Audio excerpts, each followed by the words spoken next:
All right, everyone, welcome to English 3E. This is class 6. We are still on unit 1, and I am Jillian Percy. As always, these are the different ways to reach me. If you want to call while we're doing the studio, 1-800-465-7144. If you want to call and talk to me when I'm not on the air, 1-800-667-3703.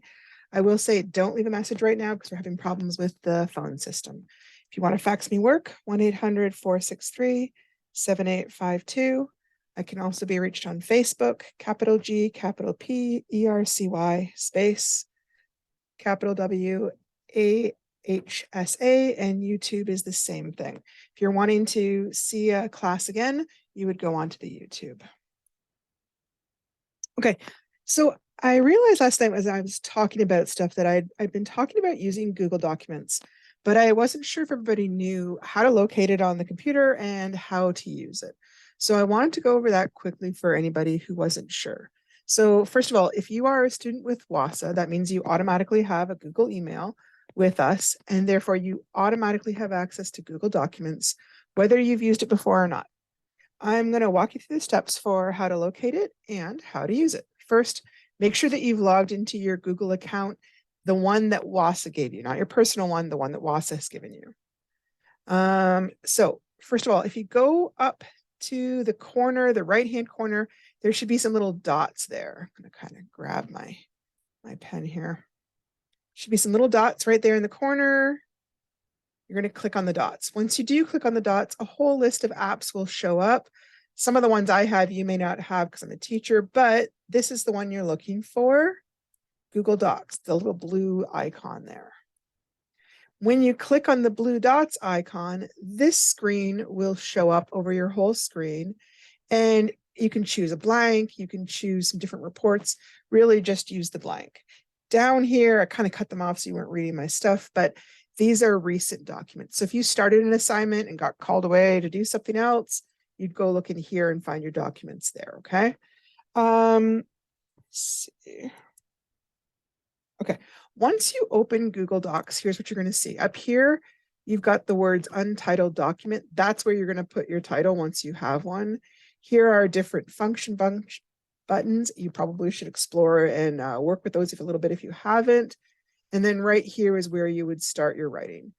Very first thing, give your document a title, okay? Because it will automatically save it as untitled document. And then when you're looking for it later, it'll be hard to find what you were looking for.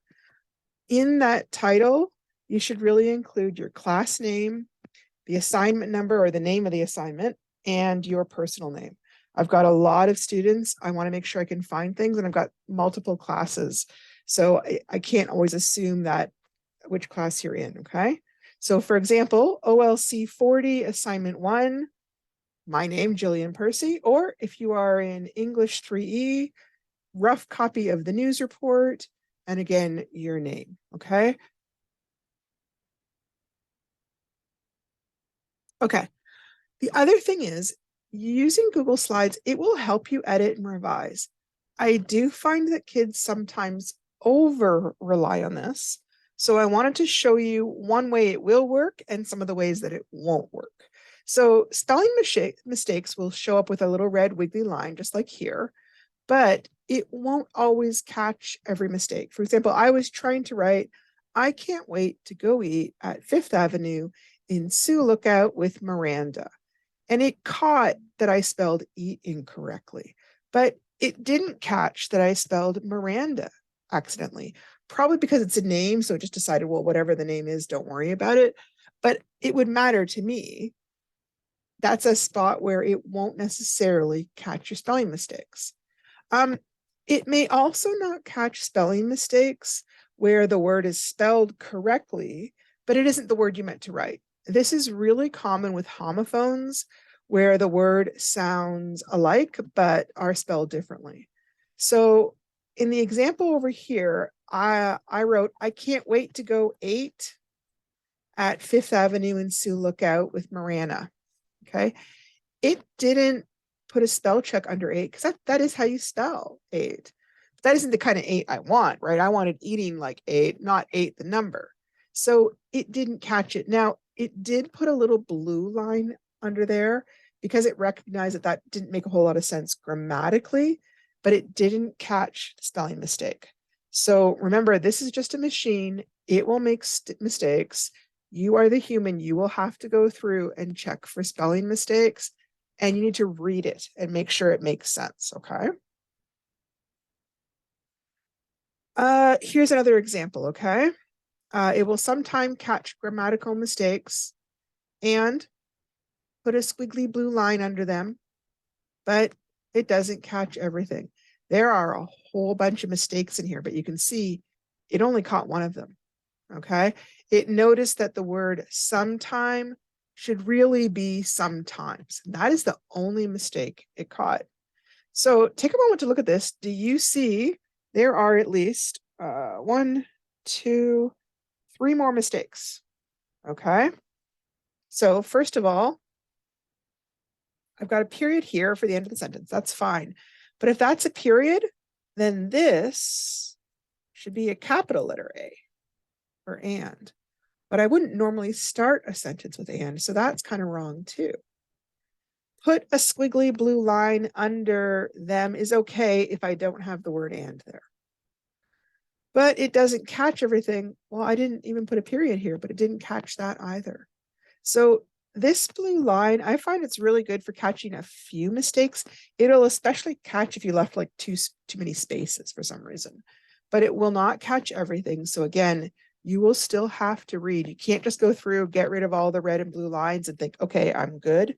You are still going to have to check for mistakes, okay? It's really important to know. One last point. This is really, really important, especially for the assignments that we have where you have to do a rough copy and a good copy and hand those both into me. One really nice feature of Google Docs is that it saves stuff as you go along. That's wonderful, especially if you tend to forget to save your work. However, in some of our assignments, you want to have a rough copy and you want to have a good copy. You don't want to condense everything into one good copy.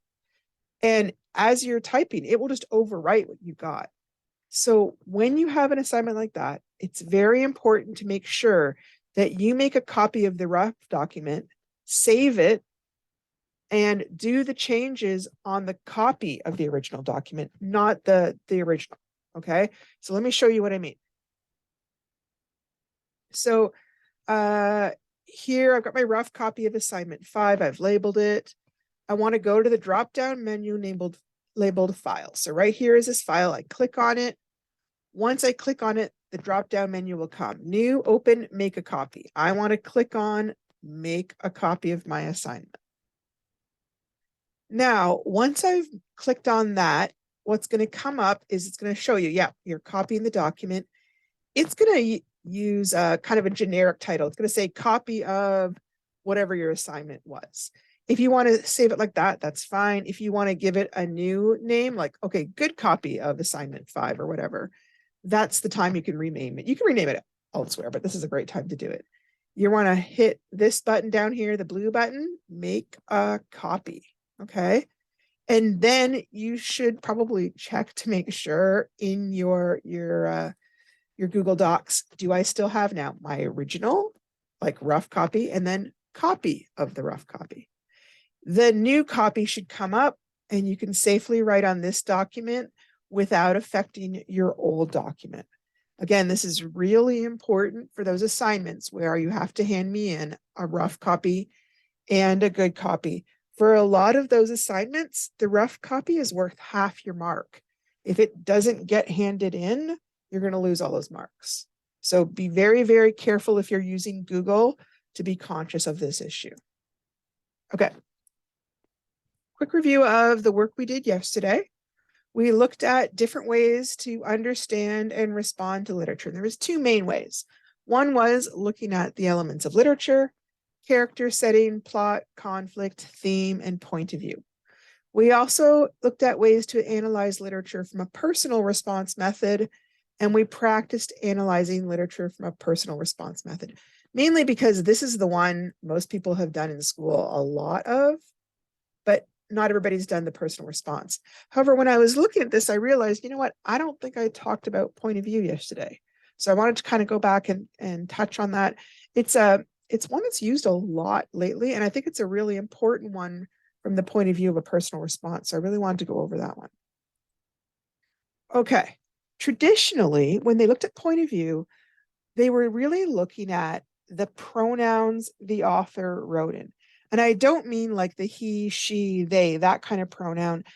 The point of view is like, if the story person is always saying, I did this, and then I did that, and then I was thinking about this, well, they call that first person point of view. Okay. It's a somewhat limited point of view because the person can imagine what someone else is thinking or imagine what they're doing, but the writer can't just tell you because they've decided to write as if they were inside the main character's head or the main villain's head or whoever it is. Okay. So that's first person point of view. If the writer addresses you as the reader directly, then it's written from the second person point of view. This used to be really common historically. It's really not done now because it sounds kind of affected. If you read some older books, you'll suddenly see the author going things like, "Oh, dear reader, you can see what a dilemma John was in now." And it just sounds funny. We don't often write in the second person point of view. All right. If the narrator talks about the characters using he, she, or any current gender designation, that's fine. Doesn't matter what it is. Whenever they're describing things consistently from the point of view of that one character, whatever the gender is, that one character, that is considered third person point of view. Okay. This is somewhat limited. They can add some details, but the author can't just suddenly switch to another character. They have limited themselves to describing that person, but they can describe the person a little bit as if they were standing outside watching that one person and reporting on all their actions. Some people would feel like you shouldn't tell about their thoughts, but I do find a lot of writers will still tell about their thoughts. So it's kind of up to you what you think. And again, it doesn't matter what the gender is. If it's coming from not the I or not the you, it's the he, she, they, again, one of those ones, it's third person. There is another type of third person. If the narrative talks about the characters, again, he, she, they, whatever it is, but switches back and forth between the different characters and describes everybody's inner thoughts, that is referred to as third person omniscient. And the omniscient is basically saying they're taking the view of God, essentially. Whether you believe in God, that's kind of what it's called. Because normally one person can't tell, well, what am I thinking? What are the person across the room thinking? What is the other person thinking? So this is one that used to be very common. It's a little bit out of fashion these days. I still like it, but not everybody does. Some people find it really confusing to be able to read everybody's thoughts at once. So here's kind of an example of how that would sound. He was pretending everything was fine, but he was dying inside. It hurt to stand here talking to her as if they had never been more than friends. She too was miserable. So look, they've changed. Here they're inside his head, but suddenly they've switched to inside her head. She too was miserable, but she smiled as if nothing was wrong, as if nothing had ever happened. She was baffled. He could stand there so calmly, as if they had meant nothing to each other. Now, you can see here both the strengths and the drawbacks of this sort of point of view. On the one hand, you can talk about how they look, and you can also talk about their feelings. It can be confusing to the reader because you could be switching back and forth. Like if another person walked into the room, they could switch to that person's thoughts too. So some people find this one a little bit confusing to read. You do have to really keep track of whose feelings or whose ideas are being described. But anyways, that's called the third person omniscient. So all this is sort of the traditional way that we've talked about point of view. And I had a kind of little tiny graphic to kind of show you. So looking at the same situation from a different point of view, the entire story can become different. And I don't know if you've heard this phrase where there's his point of view, there's the other person's point of view, and then there's reality. And this is kind of a little meme about this. Here's the actual room. Here's what the child sees. This is, see the beautiful room that they're picturing themselves. Here's what mom sees, sadly, way more messy. And then this is kind of the funny part is, but here's how she describes it to other people. So here's reality, one point of view, and the other point of view. And this is a little bit more what's being talked about these days. It's often talked about hand in hand with the concept of bias, that one person not only is just seeing things from the other point of view, but that certain points of view are being excluded deliberately. So let me talk about that here a little bit. This is a somewhat controversial thing. I'm sorry, I'm putting this out there, but it is a really important thing to keep in mind as you're reading, because it really is pervasive, especially if you're reading literature written anytime from like the 80s on. Okay. A lot of times you are going to find bias. And the older the work is, the more you're going to find bias or prejudice. Okay. So in these modern times, people have begun to realize that many stories have been written from the point of view of a certain type of person. For a long time, the only people that were writers were people who had enough money to be able to sit around and write all day, right? It's not a job that makes a lot of money. So a lot of times they were white, they were middle class or rich, and a lot of times they were males.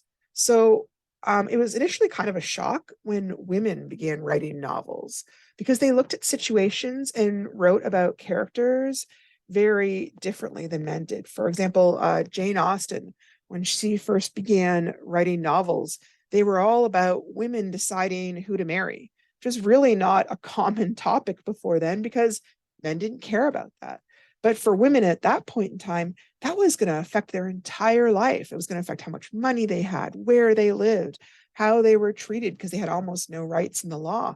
So that was a huge thing that most women had to spend an enormous amount of time thinking about. And yet it was never discussed, because men just didn't think about that. They had a different point of view. So it was likewise a revelation when other races began writing novels and getting them published, again, in, say, England or European spots, okay? Because suddenly heroes could be of any color. And writers of color talked about situations, places, and events that white people were unaware of, or talked about them in a very different manner, okay? So if you read a lot of the writers that were coming out in the 60s and the 70s, the kind of things they were talking about, it was just things that people hadn't, writers that were white and rich and middle class, they weren't talking about, or they weren't even aware of, to try and talk about. So one thing sometimes nowadays when people are talking about looking at a narrative from the point of view, is not talking about like, is it first person versus third person? They're talking about whose point of view is missing from this story. And would this story change the point of view if other genders or other races or other orientations or other classes were included in the plot? And sometimes it's an unconscious choice from the writer. Other times it's deliberate. They just don't want to talk about those kind of things. But it's an issue mainly because for a long time, certain races and classes were the ones that were controlling all the publishing. And a lot of people would feel that's kind of still the same way today. And that means a lot of times one point of view is being presented like 80, 90% of the time, and other points of view are being presented in a very narrow or very short period of time. And that can really, really affect how people think about things. So this is a really important point, and I just kind of forgot about it yesterday. So I wanted to really cover it because it is a really valid way to look at things, and it can be a huge part of doing an analysis from a personal point of view. Okay. So one of the items we're looking at today, this is from the textbook called Making It Work, and it is how to analyze longer prose works. We spent a lot of time looking at how to analyze paragraphs, and really it's the same thing. You're just doing it for a longer time period, okay? So first, skim the text to see what kind of text it is, and use any text features to get a better sense of the topic. So is it a poem? Is it a play? Is it a short story? Is it a newspaper article, right? Those kinds of formats will really affect what you're reading. Read it thoroughly and ask yourself these questions. Take notes. What do you think is the purpose of the work? And why do you think that? Who is the intended audience? Which could be like adults, kids, people who are interested in history, people who are interested in finance, whatever. What feelings did you have as you read it?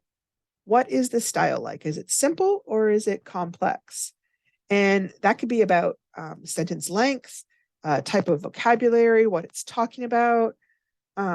Is the tone serious or funny? And how does the writing style help the reader to share his or her message? All right. Step 3, begin writing a prose analysis to solidify your thoughts. This is a critical evaluation in 3 or 4 paragraphs. You may want to write a paragraph for each group of questions. So I'm going to kind of go over each group of questions.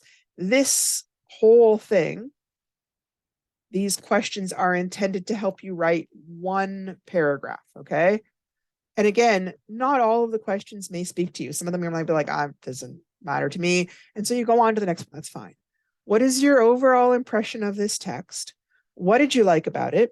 What did you dislike? What was challenging about it? And what questions do you have? Okay, section B, analyze the content. Who wrote the work? What biases did the author have? That's what we were just talking about, okay? And it doesn't just have to be about social justice issues like gender. Somebody who's, say, a landlord may write a whole story based on the hardships of landlords and not realize how hard it could be to be somebody who's renting a property because they aren't in that situation. Somebody who's been in jail may write a very different story than somebody who's, say, a cop. So almost everybody has certain biases. Sometimes they make an effort to overcome them in writing, sometimes they don't, but be aware that those are there and be looking for them. What is the author's point of view? What's their take on the topic?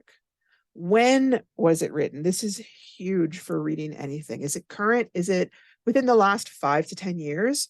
Or is it out of date? And again, the older you're getting, the more it's going to be out of date, which can be important if you're reading for information, but also it can be important just in how you read the story to be aware that you may see a lot more prejudice, that the laws may be different. It really changes things, right? For what audience is it written, and are you part of that audience? So, for example, Jane Austen, which we were talking about, all her novels are about, women trying to find husbands. A lot of times men aren't that interested in that particular topic. So she definitely has a lot more female readers than male readers, okay? So be mindful of, am I the target audience? Sometimes we are, sometimes we aren't. What effect did the text have on you? Why? So, for example, did it surprise you? Did it make you angry? Did it tell you something new? Did it make you rethink something you thought you already knew? And then explain why. What in the text did that? What surprised you? What made you angry? What made you rethink? Okay. Most texts, even whether they're informational or persuasive or descriptive, they're either going to try to appeal to your reason or your logic, or they're going to try to appeal to your emotions. And they may well do both, right? So if they're appealing to reason, what are the arguments they're giving? What are the author's conclusions? What reasons do they give to support the conclusions? And how convincing is the author? In other words, do you believe them? Do you buy their argument? Do you think they were persuasive? Or if they try to appeal to your emotions, what value and emotion words does the author use? What is convincing about the language the author uses? So this is one of those things where, for example, certain words are like hot button words where we hear them and immediately people get very, very intense about certain topics or certain ideas. And those appeals can be so strong that people don't even listen to reason or to logic. So, for example, sometimes if you were, say, talking about babies, people may feel like, wow, we have to protect babies at all costs, and we have to do this, we have to do that. And they might not want to hear any arguments about logic relating to babies, because baby is such an intense subject. could be anything, could be marriage, could be social justice issues, could be money issues, could be whatever. Okay. So again, were they convincing though? Whether they're using emotions or whether they're using logic, did you find them convincing? And if not, why not? Where did you think they fell down in their arguments? Or where do you think they fell down in appealing to your emotions? Would you recommend this text to another reader? Why or why not? This is kind of the big one. In other words, basically, did you think it was interesting? Did you think it was good? Would you want to read it again? Would you recommend it to your best friend? Why? Yes. What was good about it? Or why not if you thought it was not so good? Number 4, complete a rough draft of your prose analysis and revise it so the ideas are clear and complete. Then edit it for grammar, spelling, punctuation, and language usage. And again, I want to point out, this is one of those things we talked about the other day. Not sure if this was the right class or not, but revising is one activity. Editing is a different. Sometimes people kind of skip revising and they just look at the editing section. All right. So we are going to talk a little bit about ways to revise and to edit, because I do find that sometimes that's a little bit confusing to people. Pages 18 to 19 in the textbook give you a sample of one of the longer prose works, and then they show you a prose analysis of the work. So you can have a demonstration of how to analyze prose. So it's worth reading. I'm not going to repeat all that there because it really is right there in the book. So take a look at that. Today's work, we are going to read page 16 to 19, how to analyze. We just did that. Yay. Okay. Then page 30 to 31, why Adelaide shows, sorry, should be like a little quotation mark there, as Canadian as maple syrup. This is found in the textbook called The Road Ahead. And then there's a little activity called After You Read. And then I think actually there's a few extra assignments I added too, but I will talk about those at the end. So that's some of the work we're tackling today. Okay, page 30 to 31, read that article and think about it as you're reading, right? You don't have to necessarily follow all the steps for the longer praise works, but that kind of should be going on in the back of your head. There's a short activity on page 31. This is only worth 2 marks, so you don't want to spend an enormous amount of time on it. It's a short thing. 1A, what do you think makes a deliccio Canadian? And it can be the arguments in the text. It could be something different. I would go with the arguments in the text, but that's up to you. In your reading response journal, and we've talked about this, we don't have a reading response journal. You just do it however you're doing it. Paper, computer, whatever it is, doesn't matter. Reflect on what makes you Canadian or on why you do or do not want to become Canadian. All right, I think it's probably fair to say most people doing this article, probably with this course with us, they probably are Canadian. So if you already are a Canadian citizen, then comment on what you feel makes you Canadian or why you don't feel Canadian. That's fine too. Again, it's just 2 marks. This is a little short assignment. You don't want to take forever on this one. Okay, extra assignment page. Number 7. Number 7 says, describe any volunteer experience you have had in your community. What do you think is important about being a volunteer? If you don't already have any volunteer experience, name 2 ways in which you could become involved in your community. Give me at least 3 sentences. That is worth 5 marks. I wanted to point out, this is an important one because you do need a certain amount of volunteer hours. I think it's 40 in order to graduate high school. So as far as I know, that is true even if you're doing distance education. So they're basically trying to prompt you. If you haven't yet been a volunteer, what are some ways to volunteer?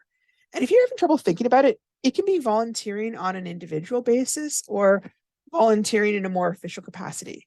Some things you could think about. You could call the school. Maybe they need some volunteers.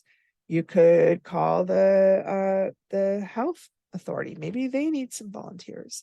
Maybe the elders program needs some help with something. Maybe there's some people coming in from outside running some sports teams who need some volunteers. If you look around, there should be ways to do volunteering right there in your community. And volunteering just means you're doing some work and you're not getting paid for it. It doesn't have to be a huge part of your time. It could be like an hour on a Saturday where you help out the baseball team, whatever it is. Okay. Also, assignment number 8 is list 3 adjectives to describe yourself. For example, I am a blank person, and you would put your adjective right here. I believe, well, it kind of disappeared on me there. What happened? Okay. Adjectives. I do believe we've talked about those before. Adjectives just describe a noun. So you're describing a person. It's kind of looking not so much for like how you look, but like what kind of person you are inside. So are you helpful or kind? Are you careful or sarcastic? Any 3 adjectives that are legitimate are fine there. Anything you want. Sorry, I'm gonna put a crazy arrow. That is, it doesn't quite look very right. Present. Hang on. There's my arrow. Okay. Let me take a look here. Okay. Looking ahead. At the end of the week, we are going to be working on a personal essay, and that will be a major part of the mark for this particular unit. Okay. So try to read through pages 50 to 53 on the writing process before then, so you have a chance to absorb and understand the material before we have to put it into practice. We're going to examine it more in depth on Thursday or class number 7, depending on how you're doing this. But I wanted to make sure that you'd had some familiarity with it so that it makes more sense when we discuss it. It is a really important part of that assignment, so you need to look at it. All right. And thinking about that, what I wanted to do was talk about editing. We talked about it a little bit today, and I find this is one of the parts of writing that students often find the hardest, because they're just really not sure, like, what am I looking for? I know spelling mistakes, I know like punctuation, but I don't really know what else I'm supposed to be looking for. So for the last little bit of the course today, that's kind of what I wanted to talk about. Okay. Editing is the fussy stuff. You've already got your big ideas down, but you're trying to check and make sure the punctuation is right and the grammar is right. And that's kind of the tricky bit I find sometimes. Okay. Students usually want to hand in their best work, but I find that besides spelling mistakes, students sometimes aren't sure what to do to make their writing better. So I am going to present a lot of different information here.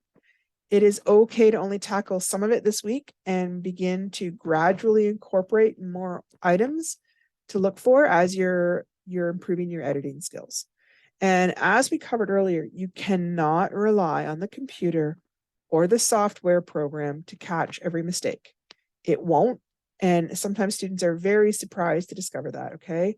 You need to be the main editor of your work. The computer can help, but it does not have the final say. Now, having said that, it's totally fine to ask like the DEC at the Learning Center to take a look at your work and give you some ideas. That's absolutely fine, but you're the person that's actually fixing it. Okay. So this is the big one. Okay. Sentence fragments. Every sentence has to have 3 things: the subject, which is like the noun or the pronoun. It's the main topic of the sentence. The predicate, which has the verb and tells you what's happening. And it must be a complete thought. If it is missing any one of those things, then it's considered incomplete, or what they call a fragment. And fixing these are really pretty simple. Okay. You just add the missing part to the sentence. So for example, if I had the sentence that says went to the store, what is wrong with this? Well, there's no subject. I'm not telling you who went to the store. Okay. So how do I fix it? Well, I add the subject. That's easy. He went to the store. Now this is a complete subject, a complete sentence. I've got my subject and I've got my verb and my whole predicate. Okay. The old red truck. What is wrong with this sentence? Well, it's telling me who or what, but it's not telling me what they're doing. It's missing the predicate. And that's easy to fix. I just add a predicate. What is the old red truck doing? It drove down the street. After I go. Now, this technically has a subject right there, the I, and it has a verb, go. But it doesn't make any sense. After I go where? After I go do what? It's not enough. So it's a what would they call a subordinating clause. We need to add a main clause to create a complete thought. So for example, after I go, please do the dishes. Okay. So be careful about these incomplete thoughts. Sometimes they will have a subject and a predicate, but if it doesn't make sense, you're still going to need to fix it. Okay. Next, run-on sentences. I find this is a really common issue for people. Sometimes they just kind of forget to use punctuation, or maybe not sure. So they just kind of like, well, I'm just going to put it all together as one big sentence and hopefully that works out okay. So usually when this happens, people are joining every sentence together using and or then or and then together. So here's an example. First, we went to the fair in Dryden, and when we got there, we parked our car, and then we walked around some, and then we went on some rides, and then we went to look at the animals, and then we ate some hot dogs, and then we got tired and went home.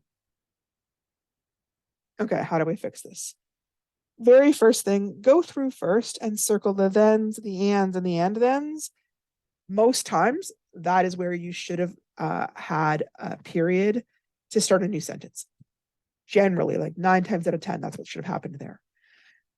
Once you found those, put a period right before the word you circled, and then put a capital letter on the word afterwards, and then read it back to yourself to make sure it makes sense.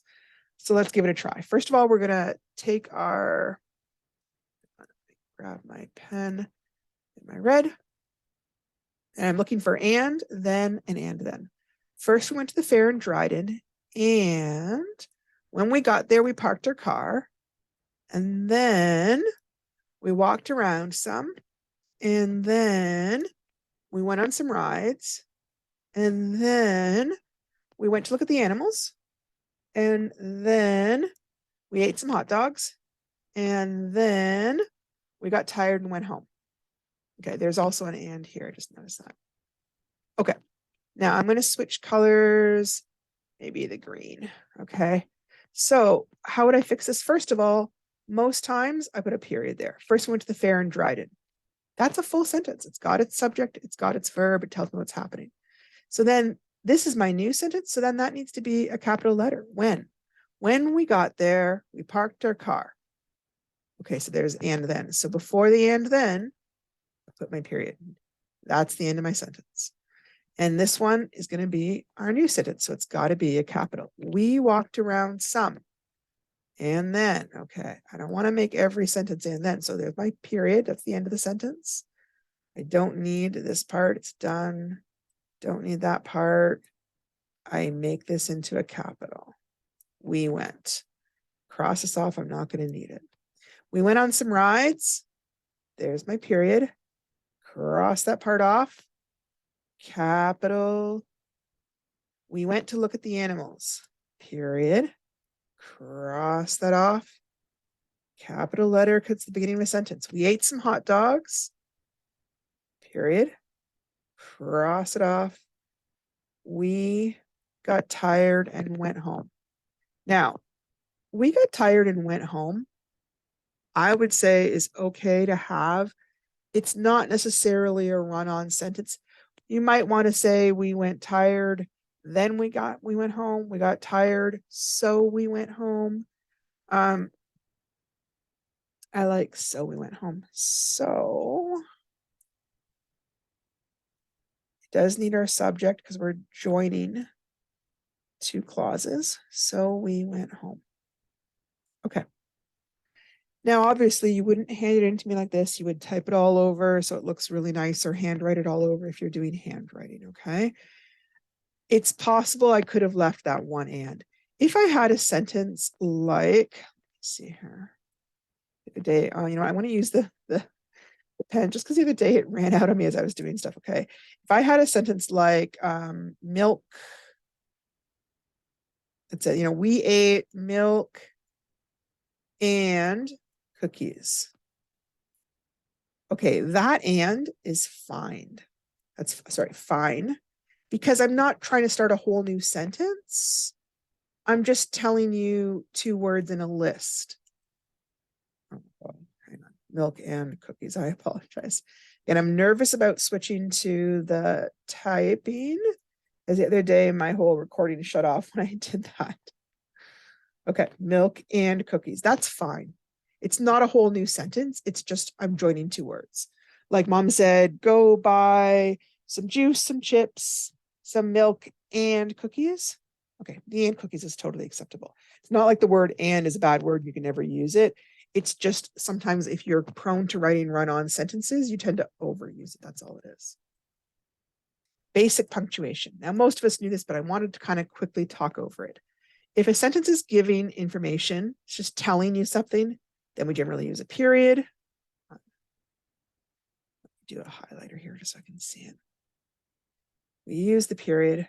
That. If a sentence is asking a question, we use the question mark. Now, what I find is some people, when they're writing, they're not always aware that they've written something as a question. Sometimes it's an accident, or they just aren't kind of thinking about it because it's not being said out loud. So some clues that a sentence is a question would be that if it starts with the 5 W's, if it starts with who, what, when, where, why, or how's that extra one? For example, how is the work going? Then we don't put a period. That's a question. I need to put a question mark. Those aren't the only way that a question can start, okay? Some other really common question words, if they're the first word in the sentence, it's a really common clue that this is a question, is words like are, is, am, was, were, do, did, have. And you notice these are verbs, right? A lot of times when you're seeing that kind of verb first, not all the time, but a lot of times, it's a hint that you're getting a question. So, are you coming to? Did you already have lunch? Have you got the money for me? Okay. It's got that inverted grammar of a question. Occasionally, a question sentence might start with a contraction like weren't, didn't, or haven't. Haven't you already given him $20? Didn't you already, fix that problem last week? So if you're not sure if it's a question, one idea is read it out loud. Okay. And often once you read it out loud, it becomes really obvious. Oh, yeah, that's obviously a question. It's just sometimes as we're reading, especially if we're reading silently, it's just not always noticeable. We don't realize what's going on. I think I forgot one type. All right. One more type would be exclamation points. And that is generally if you are excited, or like super angry, super upset. It's not necessarily going to happen a lot in the kind of writing that we're doing, but it can show up.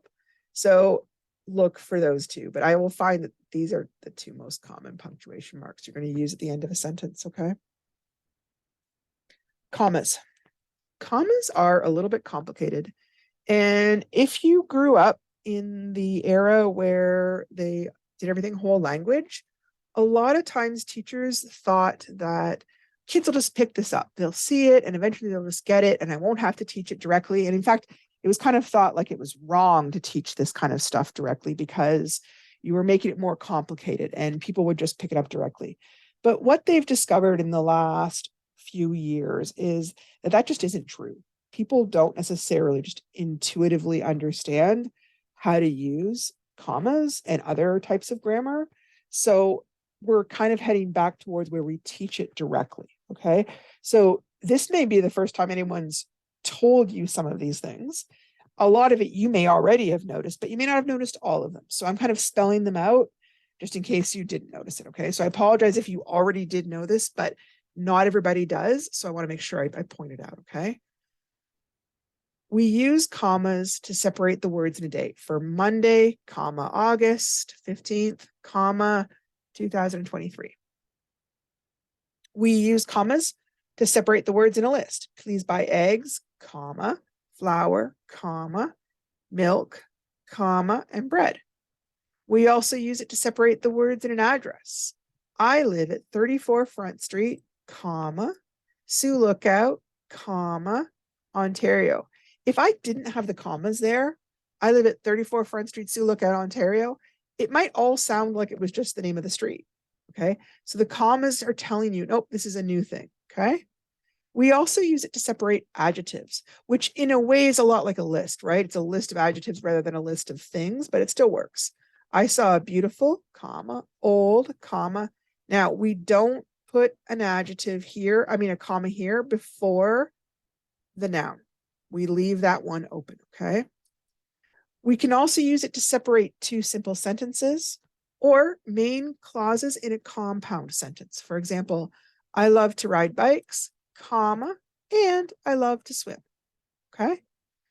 And we use it to separate introductory material. Could be an adverb clause or a prepositional clause, anything that comes before the main clause or the main part of the sentence. For example, yesterday, comma, I went to the store. If I wanted to buy the car, comma, I needed more money. Now, I do find modern day, a lot of people are skipping these commas, which may be because we stopped teaching about them. So this is one of the ones that may be hard to notice at first, but it is really important. It does help the reader read the sentence more effectively. If you were talking, you would normally put like a little tiny pause there as you were talking. So all we're doing is showing the reader that there is kind of a little mental pause there. Quotation marks. When you want to quote the exact words that someone has said, you put beginning and ending quotation marks around their words like this, and what we call like the little 6. All right.